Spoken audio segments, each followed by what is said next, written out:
My name is Tessa Holloway. I'm 28 years old. And 6 weeks before my wedding, my older sister looked me in the eye and said something I will never forget. You can have a wedding anytime, Tessa. This is my first baby. She said it so casually. Like she was choosing where to eat lunch. Then she scheduled her baby shower on the exact same day as my wedding. The same day. The same time. And one by one, my entire family chose her. My mother. My father. My aunts. My uncles. My cousins.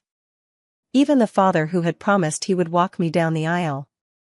In the end, only 7 people came to my wedding. But that wasn't the end of the story.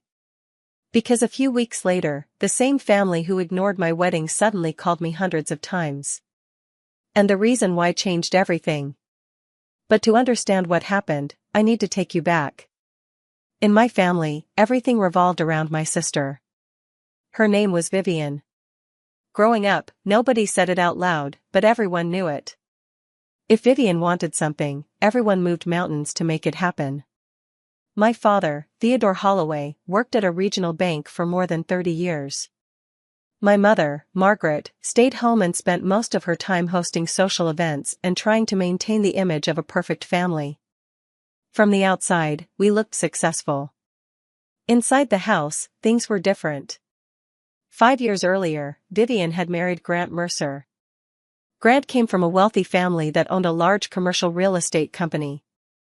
He bought Vivian expensive jewelry, luxury cars, designer handbags.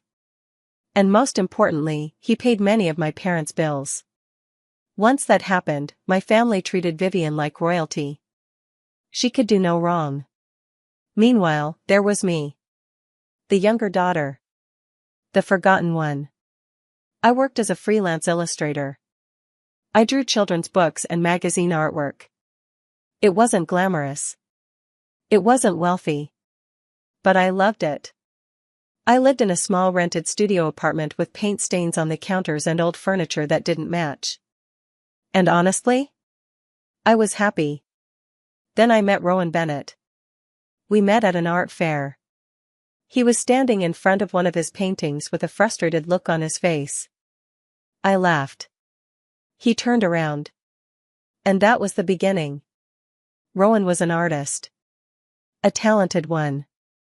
He painted portraits and city landscapes. Sometimes money was tight. Sometimes we ate pasta 3 nights in a row. But we were building a life together. A real one. My family never respected him. Especially my father. One Thanksgiving, Rowan came with me to dinner. Vivian arrived carrying 2 expensive bottles of wine and made sure everyone knew how much they cost. I brought a homemade pie. Nobody even mentioned it. During dinner, my father leaned toward Rowan. When are you going to get a real job? Grant laughed. Vivian smiled. At least Tessa found somebody. The pity in her voice hurt more than the words. Rowan stayed calm. Under the table, he squeezed my hand. That was Rowan. Quiet. Patient. Strong. What none of us knew then was that everything was already changing. The owner of our building was an older man named Walter Brooks. He was kind. Quiet. Always carrying a coffee mug. He charged us far less rent than he could have. Walter often watched Rowan paint. Sometimes he would offer advice. Small comments. Tiny changes. And somehow the paintings always became better. One afternoon he said something strange. Your work reminds me of an artist I once represented. Represented. At the time I didn't think much about it. I should have. A few months later, Rowan proposed. There was no expensive diamond ring. No fancy restaurant. Just the 2 of us lying on the floor of our studio apartment while snow fell outside. He asked softly. I said yes immediately. It was perfect. We planned a small wedding for June. Nothing extravagant. Just 42 guests. A garden ceremony. Wildflowers. Simple decorations. Everything we could afford. When I told my parents, my father's first response wasn't congratulations. It was, "What date?" I told him. A few days later he called back. "I'll be there. I'll walk you down the aisle." I believed him. I really did. My mother only asked how much everything was costing. Vivian sent a short text. "Congrats." Nothing more. No excitement. No offer to help. Nothing. Looking back, that should have been my first warning. 3 weeks before the wedding, my aunt called. "Tessa, are you going to Vivian's shower before your wedding?" I froze. "What shower?" "The baby shower." My stomach dropped. "What baby shower?" "The one on June 14th. The paintbrush fell from my hand. June 14th. My wedding day. I called Vivian immediately. She answered cheerfully. "Oh, Tessa. Grant could only get that date."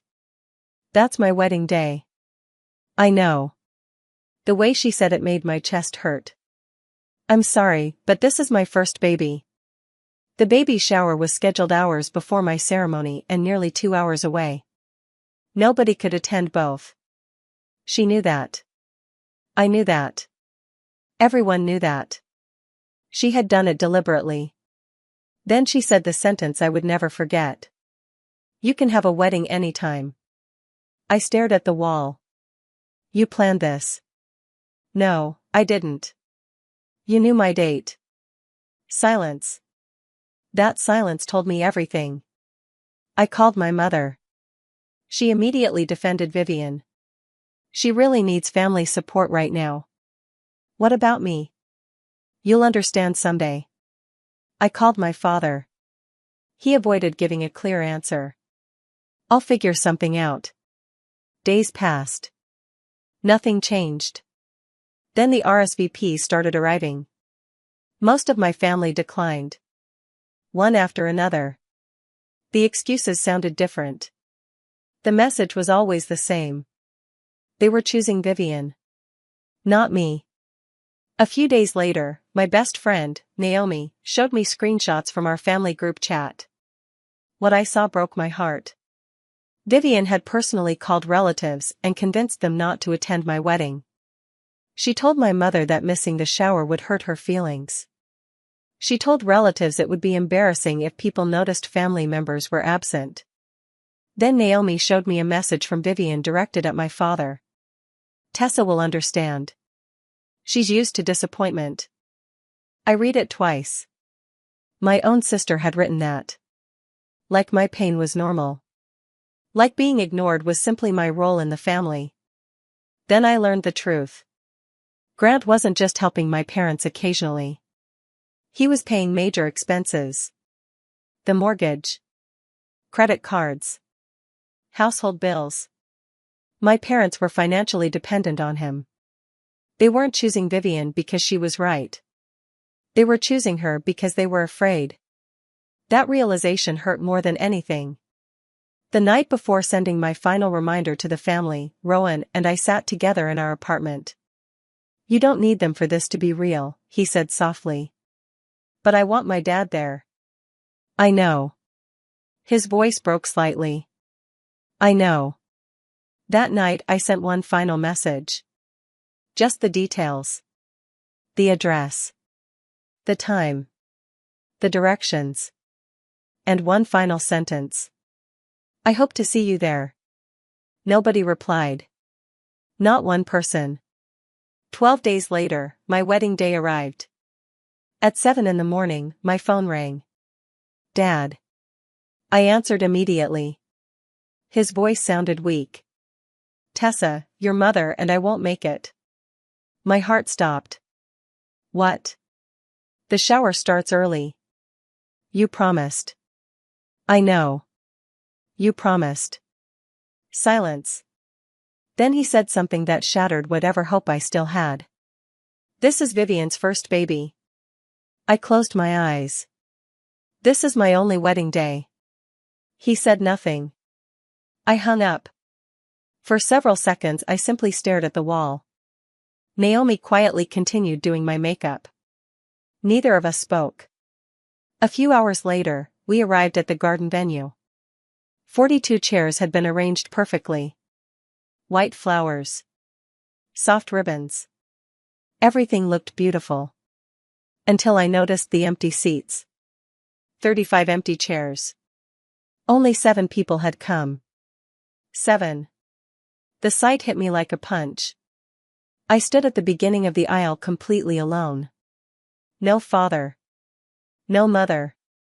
No family. Just silence. Then footsteps approached from behind. I turned. Walter Brooks stood there wearing a navy suit. "I may be overdressed," he said. I laughed through tears. Then he held out his arm. "If you'll allow it, I'd be honored to walk you down the aisle." Something inside me cracked. Not from pain. From kindness. Walter looked at me with genuine care. "Your father should be here," he said. "But someone who values you should be." Tears filled my eyes. I took his arm. And together we started walking. Walter walked beside me slowly. His arm was steady. Strong. Comforting. The moment we stepped onto the aisle, every person in those 7 occupied chairs stood up. Naomi was already crying. 2 of Rowan's closest friends smiled through tears. And at the end of the aisle stood Rowan. His eyes were red.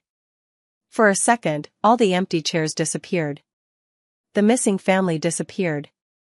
The pain disappeared. All I could see was him.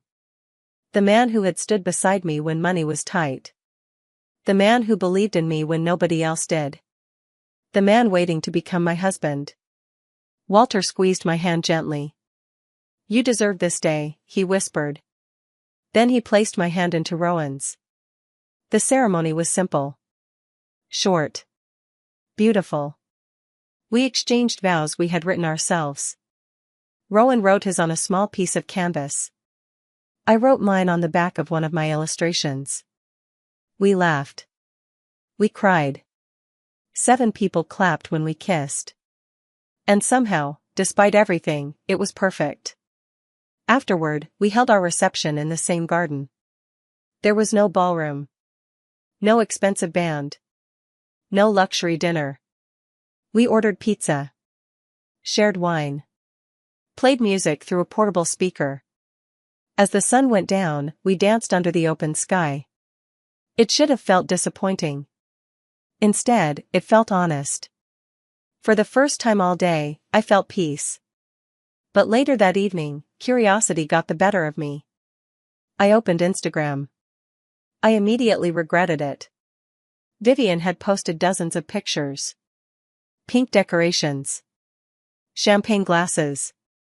Luxury gifts. Smiling relatives. My parents laughing beside her.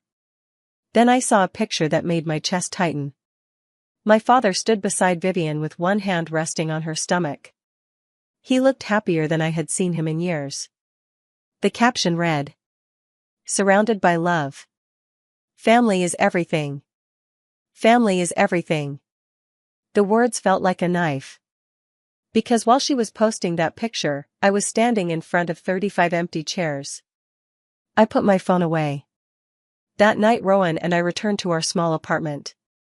The smell of lavender from the wedding flowers filled the room. We lay together on the old couch. Neither of us spoke for a while. Finally Rowan turned toward me. "I wouldn't trade today for anything." I looked at him. "Even with everything that happened?" "Especially with everything that happened." I felt tears forming again. "You deserved better." "No." He shook his head. "I deserved you." That was when I finally cried. Not because my family abandoned me. Because Rowan still saw beauty in a day they had tried to ruin. The next 2 weeks were strangely quiet. No calls. No apologies. No messages. Nothing. It was as if my wedding had never happened. Eventually I sent one final text. "Thank you for your silence. It told me everything I needed to know." Then I stopped reaching out. I was done chasing people who never chose me. Around that same time, Rowan started working on a new series of paintings. He called it The Seventh Chair. Every painting focused on absence. Empty spaces. Missing people. Forgotten seats. One painting showed rows of chairs in a garden. Most were empty. Another showed a dinner table with one untouched place setting. The images were powerful. Painful. Beautiful. One afternoon Walter came downstairs to look at them. He stood silently for a long time. Then he pulled out his phone and sent a message to someone. I didn't think much about it. A few days later Walter invited us upstairs. When we arrived, several large art catalogs sat on his kitchen table. Walter opened one. Inside was a photograph of him standing beside famous artists. Then he smiled. "I suppose it's time I tell you who I used to be." What happened next shocked me. Walter had once owned one of the most respected art galleries in New York. For over 20 years he represented major artists. Artists whose work now hung in museums. My mouth fell open. "You never told us. You never asked." Then he looked at Rowan. "I wanted to make sure you were the real thing first." Rowan stared at him. "What does that mean?" Walter smiled. "It means you're extraordinary." Then he revealed the secret. Months earlier he had shown Rowan's paintings to a billionaire collector named Vincent Sterling. Vincent had immediately purchased one painting. For $85,000. I nearly fell out of my chair. I turned toward Rowan. He looked guilty. "I was waiting until after the wedding to tell you." I couldn't even speak. Walter wasn't finished. A major commission had been arranged. 12 paintings. 18 months of work. Nearly $500,000. I thought I was dreaming. Then another surprise arrived. A prestigious New York gallery wanted Rowan's first solo exhibition. The center of the show would be the Seventh Chair series. Everything changed in a matter of weeks. Contracts were signed. Lawyers became involved. Gallery directors called. Collectors expressed interest. The impossible suddenly became real. Yet we told nobody. Not my parents. Not Vivian. Nobody. As far as my family knew, Rowan was still the struggling artist they loved mocking. Then another unbelievable thing happened. Vincent invited us on a honeymoon aboard his yacht in the Mediterranean. At first we refused. The offer felt unreal. But Walter convinced us. This is how relationships are built in the art world. Eventually we accepted. A month later we flew to Europe. The yacht was more luxurious than anything I had ever imagined. Marble floors. Beautiful suites. Private balconies overlooking the sea. Every morning I woke up feeling like I had stepped into another life. One evening Vincent hosted a dinner with collectors, critics, and museum curators. When he introduced Rowan, the entire table listened carefully.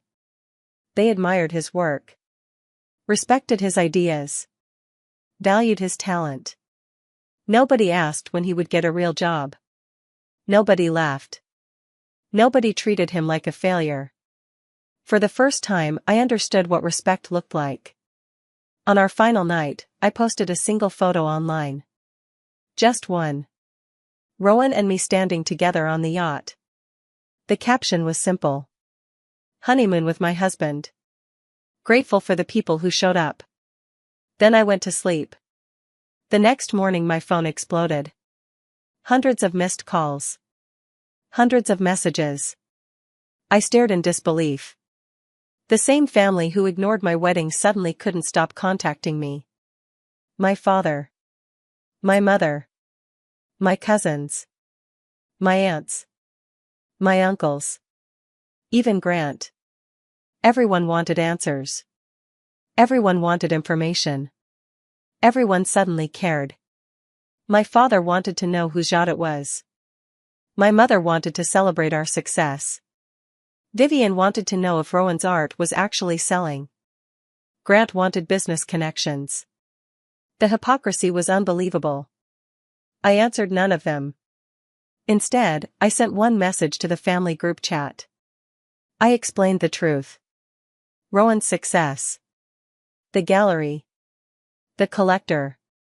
The commission. Then I addressed the wedding. I reminded them exactly what happened. I reminded them who chose not to come. And finally, I asked for space. Hours passed before anyone replied. They knew I was right. Weeks later, Rowan's gallery announced his exhibition. The response was incredible. Art magazines covered it. Collectors discussed it. Then the New York Times published a feature story. The centerpiece of the article was Rowan's painting. June 14th. 42 chairs. 7 occupied. 35 empty. The article explained the story behind it. Our wedding. The absent family. The heartbreak. The truth. The painting sold immediately. For $120,000. Suddenly everyone knew what happened. My family could no longer hide behind excuses. People started asking questions. Friends wanted explanations. Neighbors wanted explanations. Even Vivian's social circle wanted explanations. For the first time, the family narrative collapsed. And then everything became worse for them. Grant's business started falling apart. Major projects failed. Loans collapsed. Investors pulled away. Within months, his company filed for bankruptcy protection. The money vanished. The luxury lifestyle vanished. The expensive gifts vanished. And suddenly my parents faced a reality they had spent years avoiding. Without Grant's money, they couldn't maintain their lifestyle. One afternoon my father called. His voice sounded older. Smaller. We may lose the house. I listened quietly. Then I said something I had needed to say for years. Dad, I'm not your backup plan. Silence. You treated me like I was optional. His breathing became shaky. Finally he whispered. You're right. For the first time in my life, he admitted it. A few days later Vivian called. At first she sounded sweet. But eventually her real purpose appeared. She wanted help. Money. Support. A solution. I stopped her. You chose this. Silence. You planned your shower on my wedding day. More silence. You made people choose. She tried blaming pregnancy. Fear. Stress. Anything except herself. But I wasn't interested anymore. I love you, I told her. But love isn't a leash. Then I ended the conversation. Months passed. Life continued. Rowan's exhibition became a huge success. Nearly every painting sold. Collectors joined waiting lists for future work. My own illustration career improved too. A publisher offered me a multi-book contract. Eventually Rowan and I bought a house. A beautiful little cottage near the water. Paid in full. No debt. No help. Just us. Walter visited every Sunday for dinner. He wasn't just a landlord anymore. He was family. Real family. The kind that shows up. Then one autumn afternoon, someone knocked on the door. I opened it. My father stood there. He looked older. Tired. Regretful. I didn't come to ask for anything, he said. I waited. I came to apologize. For several seconds neither of us spoke. Then he continued. I sat at a baby shower while my daughter got married. His voice cracked. I'll regret that for the rest of my life. I believed him. Not because the apology fixed everything, but because it was honest. Finally. Honestly. I invited him inside. We drank coffee together. As he walked through the house, he stopped in front of a painting. An early version of June 14th. 7 occupied chairs. 35 empty ones. He stared at it for a very long time. Then he handed me a frame. Inside was an old art award I had won as a child. My parents had never displayed it. It had spent years forgotten in the attic. This should have been on the wall. I looked at him. And for the first time I saw a father who understood what he had done. Forgiveness didn't happen that day. Not completely. But it began. Later, Vivian mailed me a handwritten letter. One sentence stood out. I scheduled the shower on your wedding day because I was afraid people would stop needing me. I read that sentence 4 times. Then folded the letter and placed it in a drawer. Not because everything was forgiven. But because the truth mattered. Today my life is peaceful. My mother calls regularly. My father keeps trying. Vivian is rebuilding her life. Grant works a normal job. Walter still joins us for dinner. And every spring, lavender blooms in our garden. Sometimes I sit outside and think about those numbers. 42 chairs. 7 guests. Hundreds of missed calls. But eventually I realized something. The numbers never mattered. What mattered were the people who stayed. The people who showed up. The people who chose love when it was difficult. Because family isn't the people who share your blood. Family is the people who stand beside you when everyone else walks away. And in the end, those 7 people gave me something far more valuable than a crowded room. They gave me the truth. If this story moved you, don't forget to like the video and subscribe to the channel for more real-life stories like this. And tell me in the comments, what would you have done in my place?